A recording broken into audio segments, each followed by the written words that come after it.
Allez, salut à tous et j'espère que vous allez bien. On est parti pour une nouvelle vidéo où on va parler du market, mais cette fois je vais changer un peu par rapport à d'habitude, parce que je vais d'abord parler des news, parce que les news peuvent engendrer un narratif pour le market et pour ce qui pourrait se passer, etc. Donc cette fois je vais vous parler en premier des news et derrière du market. Donc si ce que je vous propose vous plaît, je vous propose de vous abonner là, et si ça vous plaît, vous pouvez cliquer sur la cloche. Donc je vous emmène direct sur mon PC et c'est parti. Donc là, on va parler de la SEC. La SEC, la Security Exchange Commission, ça va être un truc comme ça. Donc c'est l'autorité des marchés financiers aux États-Unis qui approuve un ETF Bitcoin. Mais il faut absolument qu'on fasse une précision là-dessus parce que moi-même je me suis planté hier. Et en fait, donc pour résumer, il y avait 8 ETF qui ont été présentés, que vous pouvez voir à l'écran. Et dans ces 8 ETF-là, il y en a qui sont basés sur le prix du Bitcoin du contrat futur, et il y en a qui sont basés directement sur le Bitcoin. Je vais vous expliquer la différence. En fait, je vous ai expliqué la différence hier. Tout ce que je vous ai dit, c'est vrai, à la seule différence que en fait, je pensais que les ETF qui avaient été acceptés étaient basés sur le spot, c'est-à-dire sur le Bitcoin. Or, ce n'est pas le cas. Et c'est loin d'être le cas. Par contre, je vais vous expliquer un peu plus tard qu'est-ce qui peut arriver et ça donnera un narratif pour la suite. Donc là, on a eu la SEC qui a autorisé 2 ETF. Les 2 ETF, c'est le premier qui s'appelle ProShare et le deuxième, il s'appelle Valkyrie. Ok. Donc je vous le montre. En gros, là, on avait un message du Nasdaq qui autorise donc Valkyrie dès lundi, hein, dès lundi à être listé et proposé à la vente directement sur les marchés. Et en fait là-dessus, donc ça c'est pour Valkyrie, donc en fait là-dessus ils vont autoriser sur le Nasdaq, etc. à acheter un ETF Bitcoin, mais l'ETF Valkyrie, il est basé sur les contrats futurs. Deuxième point, on en a un deuxième qui est ProShare, donc c'est écrit là, hein, ProShare Bitcoin Strategy, et lui pareil, c'est un ETF qui est basé sur les contrats futurs, et donc du coup vu qu'il est basé sur les contrats futurs, le fonds n'achètera aucun Bitcoin physique. Donc il y aura le sous-jacent, c'est pas le Bitcoin. Le sous-jacent, c'est un contrat du Bitcoin. Donc en fait, c'est un dérivé d'un dérivé. C'est ça, faut pas leur en vouloir, hein, aux, aux institutions, ils sont comme ça. Pourquoi faire compliqué quand on peut faire simple?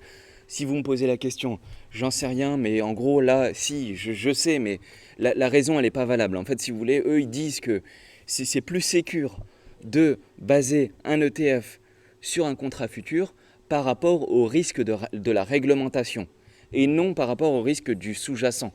Ça veut dire qu'eux, ils raisonnent du point de vue de la réglementation. C'est-à-dire que vu que le contrat futur, il est déjà autorisé et il a cours légal, dans ce cas-là, c'est plus sécure de prendre un contrat futur. Vous avez vu le mode de pensée de la finance traditionnelle, il raisonne à l'envers, en fait, si vous voulez. Il raisonne du point de vue des régulateurs et non du point de vue de l'actif lui-même. Et donc, du coup, ces deux fonds-là, ils n'investiront pas directement dans le Bitcoin. Donc, par rapport à ça, si vous voulez, en gros, qu'est-ce qui se passe? Vous avez donc les gros investisseurs qui sont là depuis. Donc là, on parle des whales, hein. On parle des baleines qui sont là depuis le début sur le Bitcoin, qui sont déçus et qui nous disent ouais, mais c'est de la merde en fait. Et ça, vous avez plein de gens qui reprennent ces news-là. On me l'a fait plusieurs fois ce coup-là de me dire oui, mais du coup, le fait d'autoriser un ETF qui n'est pas basé sur le Bitcoin mais sur le contrat futur, du coup, c'est pourri, c'est du bullshit. Pourquoi? Ça, c'est eux qui le disent. Et pourquoi? Parce que du coup, ils n'achètent pas de Bitcoin. C'est vrai. C'est vrai, en fait, mais moi, j'irai pas jusque-là. Je trouve que le discours, il est un peu radical. Parce qu'en fait, là, les fonds, enfin, l'ETF, il n'achètera pas de Bitcoin, il achètera du contrat futur. Donc, c'est basé sur un dérivé. Donc, mais pourquoi ils sont déçus? Et pourquoi ils disent ça, les whales qui nous sortent cet argument-là et qui nous disent, parce qu'ils sortent cet argument-là, et la conclusion de cet argument-là, c'est de dire, bon, bah, le narratif, il est négatif, donc ça va faire comme en 2017, donc on a atteint un top de marché, et donc on va se rétamer, et donc on va repartir dans l'autre sens, et donc c'est la fin du cycle, et donc on va rentrer en bear market, etc., etc., etc. Et ça, j'en ai plein, des personnes qui me disent ça, et y compris certains gros youtubeurs qui disent l'acceptation de l'ETF sur le Bitcoin, c'est un point de non-retour. En gros, derrière, il va se passer que du négatif. Alors moi, je m'inscris directement contre cette idée-là. Pourquoi ? Parce qu'en fait, du coup, eux, ils vous disent que vu qu'il est basé sur le contrat futur, que c'est la fin d'un cycle. Moi, je pense que je ne suis pas trop d'accord avec ça. Pourquoi ? Parce qu'en fait, là, c'est un premier pas. Déjà en 2017, quand Bakkt voulait faire un ETF, l'ETF basé sur le Bitcoin, sur le vrai Bitcoin, il n'a jamais été accepté. Donc on ne peut pas dire que, vu qu'il n'a jamais été accepté, que derrière ça va faire baisser les prix. Ça, c'est faux. Parce que là, les choses ont changé. Si vous voulez, les choses ont changé. Et donc du coup, là, aujourd'hui, quand il y a Gary, Gary, c'est lui là, c'est le patron de l'autorité des marchés financiers. En fait, lui, qu'est-ce qu'il dit ? Donc lui, il dit que c'est plus sécurisé, ce que je vous disais au début. Donc lui, il dit que c'est plus sécurisé de faire un ETF basé sur un contrat futur que de faire un ETF basé sur le vrai prix du Bitcoin. Pardon, basé sur le prix du Bitcoin, mais backé avec le sous-jacent du Bitcoin. Ça veut dire que l'émetteur de l'ETF achète du vrai Bitcoin. Ça, il n'en veut pas pour l'instant. Et il a dit, je vous le lis, « Meanwhile, the SEC has pushed back the deadline for 4, donc for 4 Bitcoin spot ETF application to November et December. » Donc en gros, il dit, j'ai reçu 8 demandes d'ETF. Pour l'instant, j'en ai validé 2. Et il y en a un troisième, il y a Invesco. Donc il en a validé 2 plus 1, ça fait 3. Il va en valider d'autres, rapidement. Mais après, il a dit, dans les 8 qui a été reçus, il y en a certains qui sont ceux du bas, et qui eux sont basés sur le vrai Bitcoin. Et il n'a pas dit qu'il les refusait. Il a dit qu'il va déjà voir comment ça va se passer avec quelques ETF basés sur le contrat futur. Et pour le mois de novembre et le mois de décembre, là, il a repoussé pour le mois de novembre ou pour le mois de décembre l'acceptation de 4 autres bitcoins basés sur le spot. Okay, c'est écrit là. Donc en fait, il dit oui aux ETF basés sur le futur, mais il dit oui plus tard basés sur le spot. Et là, ça change tout. Ça change tout parce que ça, il ne l'avait jamais dit, Gary Gensler. Ça, il ne l'avait jamais dit. Et donc, vu qu'on peut entrevoir la probabilité d'une acceptation d'un ETF basé sur le spot, donc derrière, avec les émetteurs de l'ETF qui, eux, vont directement acheter du spot, là, ça change tout le game. Pourquoi ? Et pourquoi tout le monde veut ça ? Pourquoi les grosses whales du début, elles veulent ça ?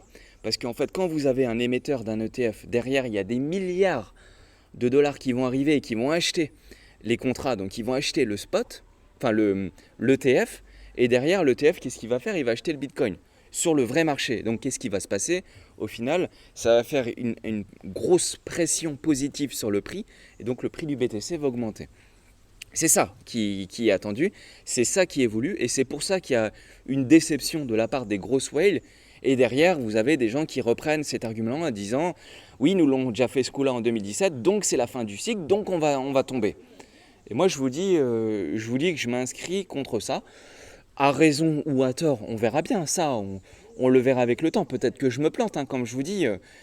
Écoutez aussi ces gens-là, et puis après, vous ferez votre avis qui sera pondéré par plusieurs sources de modes de pensée différents.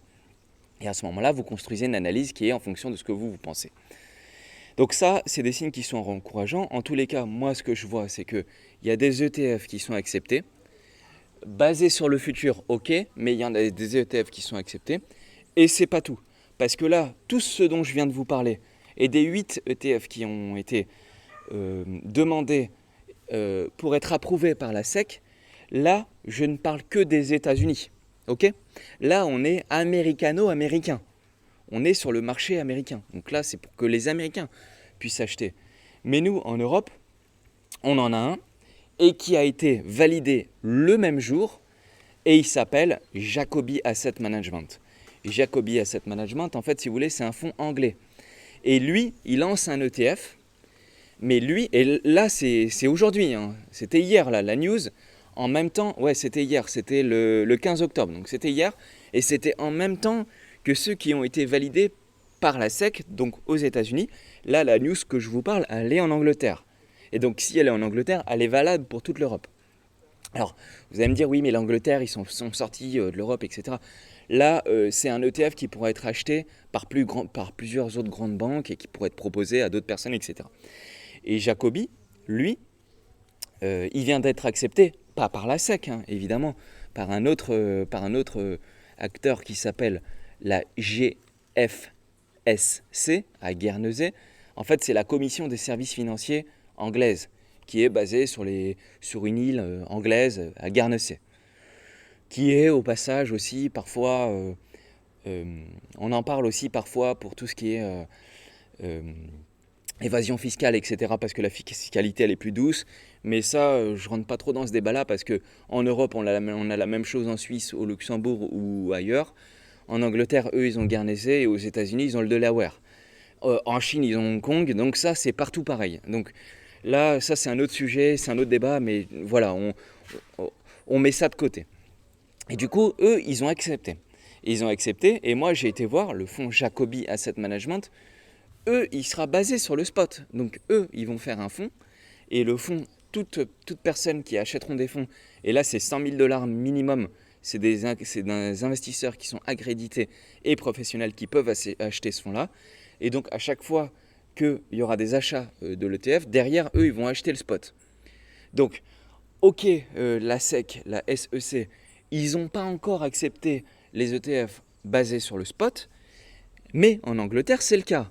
Et c'est le cas pas dans 6 mois, c'est le cas hier, c'était hier. Donc là, nous, on va en avoir des ETF basés sur le spot. Et ça, c'est nouveau. Donc, quand on nous dit, oui, c'est la fin d'un cycle et tout, moi, j'y crois pas du tout. En tout cas, moi je suis ce que je vous raconte depuis des semaines et des mois. Tout ça, ça fait partie d'un narratif. Et le narratif, je vous l'ai déjà expliqué dans la vidéo scénario de la coïncidence troublante entre 2013, 2017 et 2021. Et moi, je suis plutôt en train de vous dire que de toute façon, toutes les nouvelles seront bonnes pour appliquer un scénario et pour appliquer un schéma. Parce que les gros, ils veulent ça. Ils veulent valoriser leur BTC et tout ça qui s'inscrit dans un cycle qui est prévu longtemps à l'avance, etc.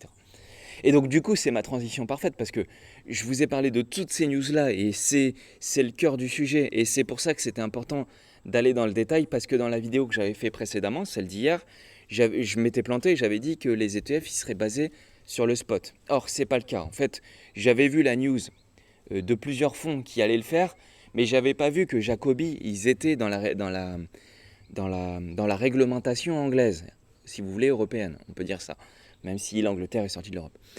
Donc en fait, j'ai fait un raccourci, je m'excuse, parce que je me suis planté, c'est très mauvais d'impliquer les gens en erreur, et nous dans cette chaîne, moi dans cette chaîne, j'essaye de vous donner les news telles qu'elles sont vraiment. Et après derrière, on essaye de se faire une analyse par rapport aux news qu'on voit devant nous. À tort ou à raison, hein. Je vous dis, l'analyse, c'est moi qui lance un pavé dans la mare et puis après, chacun prend la stratégie qu'il voudra et qu'il appliquera par lui-même. Et c'est pour ça que je vous dis, regardez aussi d'autres chaînes, parce que du coup, les stratégies, les flux et les analyses que je vous propose, parfois, vous allez en voir des différentes. Donc, dans tous les cas, transition parfaite, parce qu'aujourd'hui, vous avez vu hier la news, elle a propulsé le Bitcoin. Alors, il faut regarder le graphique comme ça, hein. Elle a propulsé le Bitcoin, mais en mode plus 7,56%. Et au moment où elle a propulsé le Bitcoin, elle a atomisé tout le monde. Et vu qu'on est sur une zone d'objectif, moi je me pose la question, je réfléchis sérieusement à commencer à prendre un TP. TP, ça veut dire Take Profit. Pourquoi ? Parce que, alors, ce que je vais vous dire, je tiens à préciser avant que le scénario de probabilité de ce que je vais vous raconter là, il est inférieur à la probabilité de la poursuite de la continuation du plan que je vous raconte depuis plusieurs semaines. Parce que vu que maintenant on arrive proche d'une résistance, forcément, quand on arrive sur une résistance, c'est pas le moment d'acheter. Okay, ceux qui achètent sur une résistance, en général, ils se font détruire. Donc quand on arrive sur une résistance, qu'est-ce qu'on fait ? On prend un TP. Pourquoi ? Parce que le support, il est possible qu'on aille le rechercher. Et si on va le rechercher, au moins, j'aurais réduit mon risque. Et en fait, du coup, je pense que de toute façon, c'est loin d'être fini, hein, ce qui se passe. On est dans un gros mouvement de fond. Après, voilà, là, on arrive sur des zones d'objectifs, donc forcément, il faut appliquer des objectifs. En tout cas, c'est ce que moi, je compte faire. Donc là, moi, je me prépare à récupérer une petite partie, mais léger, hein.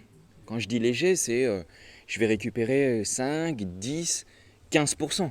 Parce qu'en fait, si vous regardez bien, à partir du moment où je vous ai mis la flèche, de là, c'était un peu plus haut, hein. C'était de là à là, on a pris 30%. 30% de gain. Et ça s'est fait assez rapidement. Sauf que là, je ne parle que du BTC. Parce que nous, on a pris 30% de gain. Mais si vous regardez, et vous pouvez faites-le l'exercice chez vous, regardez toutes les paires en BTC. Toutes les paires des altcoins par rapport au BTC. Et vous verrez qu'en final, on a gagné, on a quasiment fait un x2. On a fait un x2 par rapport à tous les altcoins. Donc vu qu'on a fait un x2, je pense que c'est le moment de commencer à réduire un petit peu son risque. Et donc moi, je vais récupérer une petite partie ici. Petite, hein, c'est juste un TP, parce que de toute façon, je pense que l'ATH là, il est fait pour être pété. Et si je vous parle de ça, c'est parce que, comme je vous disais avant, vu qu'ils ont autorisé un ETF qui est basé sur les contrats futurs, et qu'ils envisagent au mois de novembre, décembre, de valider un ETF basé sur le spot, on a encore tout un narratif qui est possible. Et l'être humain, il aime bien les histoires, si vous voulez. Donc on a besoin d'une histoire pour pouvoir appliquer un plan. Et moi, je pense que le narratif, il va se produire. Donc du coup, là, on va voir s'ils vont le valider ou pas. Mais en tous les cas, on se dirige bien. Et ce narratif-là, il correspond en plus avec le taproot du BTC. Donc là, on a deux news qui vont commencer à être pricées. Et le jour où ça va sortir, derrière, on va pouvoir commencer à avoir notre explosion comme on voudra, etc. Peut-être que l'explosion, on peut l'avoir tout de suite. J'en sais rien de ce qui va se passer. En tous les cas, moi, j'ai mis beaucoup, j'ai mis gros, et je peux vous dire que j'ai aussi gagné beaucoup. Donc, forcément, pour moi, de vendre, on peut voir ça de deux manières différentes. Soit on voit ça d'une manière de, on prend des gains et on sort, mais moi, je vois plutôt ça d'une manière où je réduis mon risque. Parce que j'ai pris beaucoup de risques quand tout le monde avait peur de la fin du monde. Et là, à ce moment-là, j'avais plein de messages. Oh, t'es sûr pour le soleil, mais tu fais une erreur et tout. J'ai pris beaucoup de risques, j'ai gagné beaucoup. J'ai fait un x2 par rapport à tous les altcoins. Ceux qui ont suivi et qui l'ont fait, je reçois des messages sur Twitter. Merci les gars, merci les amis, franchement, ça fait plaisir. Donc là, on est bien. Donc un petit TP ici, franchement, ça fait du bien. Ça permet de dormir tranquille. Et au moins, si on a une inversion, et ben derrière, on va pouvoir les reprendre. On va pouvoir reprendre le move et en avoir encore plus. Donc là, moi, je vais appliquer une gestion ici. Donc là, j'attends. Le prix bouge un petit peu. Je vais commencer à ramener quelques morceaux de BTC, enfin des DBTC sur les échanges. Entre 5 et 15% de ce que j'ai. Et derrière, je vais les prendre, je vais prendre des gains. Derrière, si ça travaille comme c'est attendu, ça peut travailler. Et si c'est attendu et que ça travaille ici, derrière, ça peut nous emmener là. Et si c'est le cas, ça va faire un mouvement comme ça. Mais au moins, moi, je vais dormir bien. La BTC Dominance, pareil, hier, elle a explosé tout. Donc, en fait, toute la peur, les questions qu'on s'est posées, tout a été annihilé, tout a été annulé. Et là, aujourd'hui, bon, bah, il ne se passe pas grand-chose. On va voir ce qui pourrait se passer. Mais en tous les cas, ça sent bon pour le BTC, hein. Et ce dont je vous parle de revenir là, scénario de probabilité assez faible, hein, entre 10 et 20%. Donc moi, je suis plus dans une position de run direct là-haut, mais je suis conscient que ça peut arriver. Et vu que je suis conscient que ça peut arriver, je prends en compte ce scénario-là à hauteur de la probabilité de chance de réalisation. Vous voyez, c'est comme ça que je raisonne. Et en fait, il faut bien comprendre un truc, c'est que là, on me dit aussi, ouais, regarde, un tel, il a un scénario de trading et tout. Oui, mais méfiez-vous de ce qu'on vous dit ailleurs, parce qu'en fait, quand on vous fait des scénarios de probabilité, on vous dit, oui, le BTC, il peut partir là, ou il peut partir là. Donc en fait, la personne qui vous dit ça, elle peut jamais se tromper. Parce que si moi je vous dis, oui, le BTC, il peut partir là, ou il peut partir là, je ne vais pas me planter. Et il y en a qui vous disent, oui, le BTC va partir là, mais je mets un petit stop là, donc en fait, vu que je mets un stop, je ne peux pas perdre. Pareil, ça, si Si vous êtes moyen, long terme, un peu comme moi, et que vous faites des trucs sur des mois et des mois, si vous mettez un stop, vous allez vous faire éclater. Donc quand vous écoutez des s'il vous plaît, parce que je vois des trucs, si vous écoutez un trader qui vous dit mettez un stop, etc., faites-le, mais avec 2 ou 3% du total de ce que vous avez. Ok, moi je vous explique comment on gère un gros flux, un gros wallet. Je vous parle pas juste de prendre un TP, de mettre une zone, de dire là, je mets un stop loss, et ça c'est du bullshit, c'est pour gagner 100, 200 euros. Et donc du coup, comme je vous disais, avec le TF sur le spot plus le taproot, ça donne un narratif pour la suite. Donc ça veut dire qu'on a encore des raisons de pouvoir aller taper loin et haut. Et des news comme ça, on peut en avoir encore pas mal. Donc c'est pour ça que je vous dis, il faut dézoomer. On arrive sur une zone de résistance, on a pris beaucoup de risques, on réduit le risque. Et puis derrière, on attend que ça soit franchi. Et dès que c'est franchi, boum, boum, boum, boum, on va tout péter. Et c'est ça qui évolue. Et c'est ça que je souhaite. Après, il y a une autre chose. S'il vous plaît, il y a une autre chose, c'est que de ce dont je vous parle depuis des semaines et des semaines, c'est du BTC et de la BTC dominance. Donc là, à partir de maintenant, on a fait un x2 contre tous les altcoins. On a superformé tous les altcoins de plus 100%, de x2. Et si vous doutez de ce que je vous dis, allez voir n'importe quelle paire, Sol BTC, Atom BTC, enfin tout ce que vous voulez versus BTC, vous avez fait un x2 si vous avez suivi le truc. À partir du moment où là, je vous l'ai dit. Et donc, j'ai fait un sondage sur Twitter auprès de ma communauté et ça m'a étonné quand même. Parce que pour moi, je pense que les personnes qui me suivent, elles sont plus intelligentes que les autres parce qu'elles ont compris le truc. Sauf que là, j'ai vu les résultats du sondage que j'ai fait et j'ai dit quel est votre pourcentage d'altcoin. Donc, combien avez-vous de coins qui sont autre chose que du BTC dans votre portfolio, dans votre wallet. Et là, on me dit il y a plus de 50%. Et là, le vote, il est assez représentatif puisqu'il y a 315 personnes qui ont voté. Donc là, il y a plus de 50%, enfin, il y a 80% des gens qui sont full, en gros, qui sont full altcoin. Donc, ce que je raconte depuis 3 semaines, et le scénario que je raconte depuis 3 semaines, il est parfait. Parce qu'en fait, là, il y a très peu, en ce moment, il y a très peu de personnes qui gagnent de la monnaie. Et c'est ça qu'il faut comprendre. Puisque vu que très peu de personnes gagnent, on me dit oui, parce qu'on on me dit oui, le flux sur Twitter, les gens, ils sont boules, et donc vu que tout le monde est boule, Nono, il faudrait faire l'inverse. Mais moi, ça, je vous le tempère, et je vous dis, regardez ce sondage-là, je vous dis, les gens sont boules, mais personne gagne de l'argent, et c'est ça qu'il faut comprendre. Ceux qui gagnent, c'est ceux qui sont sur le BTC. Et ça, je vous le dis depuis 3 semaines, un mois, et c'est encore le cas, et c'est encore le cas. Et je le vois, maintenant j'en ai la preuve, je viens de faire un sondage, et ce sondage-là, je le referai parce qu'on est loin d'avoir fini le cycle de la BTC dominance, parce que la BTC dominance, il y a un premier switch à faire au niveau des 50, 48-50, et derrière, il y a une target 2 qui nous emmène à 57. Mais si c'est ça, la route est loin d'être finie, parce que si on arrive à cette zone-là là, que je vous montre, en fait, le BTC, il aura fait un x4 par rapport, ou enfin, j'exagère, il aurait fait entre un x2, pardon, encore à partir d'aujourd'hui, entre un x2 ou un x4, à partir d'aujourd'hui, si on atteint juste cette zone-là. Donc c'est pour ça que je vous dis, réfléchissez bien, parce que là aujourd'hui, on me dit oui, tout le monde est boule et tout, mais il y a quasiment personne qui gagne. Et c'est ça la réalité. La réalité, c'est ça. Ceux qui gagnent, c'est ceux qui sont sur le BTC. Et au moment où ça va s'inverser, et donc je referai des sondages régulièrement comme ça, mais au moment où ça va s'inverser, là je me dirais, là c'est le bon moment. Parce que le grand public, et je suis désolé, mais le grand public c'est nous, c'est vous, c'est pas les grosses whales et les gros investisseurs qui ont prévu ça depuis longtemps. Le grand public c'est nous, c'est vous. Et donc le jour où je referai ce sondage-là et qui se sera fortement inversé, que beaucoup de gens auront acheté du BTC, je sais qu'à ce moment-là, ça sera trop tard. Et c'est là que je vais commencer à basculer. Et ça par plusieurs facteurs. Le sondage, c'est une chose, le Google Trend, la BTC dominance, les réactions, le Crypto Fear and Greed, comment les gens voient les choses, etc. etc. C'est un flux global. Donc j'espère que tout ça vous a plu. Si ça vous a plu et que vous êtes nouveau, vous pouvez vous abonner et cliquer sur la cloche. Sinon, j'espère que ça vous a plu. Il ne faut pas être catégorique non plus. Il faut y aller doucement, petit à petit, et étape par étape, ok? Donc, parce que c'est facile à dire, mais c'est difficile à faire. Donc j'espère que tout ça, ça vous aura plu. Si ça vous a plu, un petit pouce. Sinon, je vous dis à la prochaine.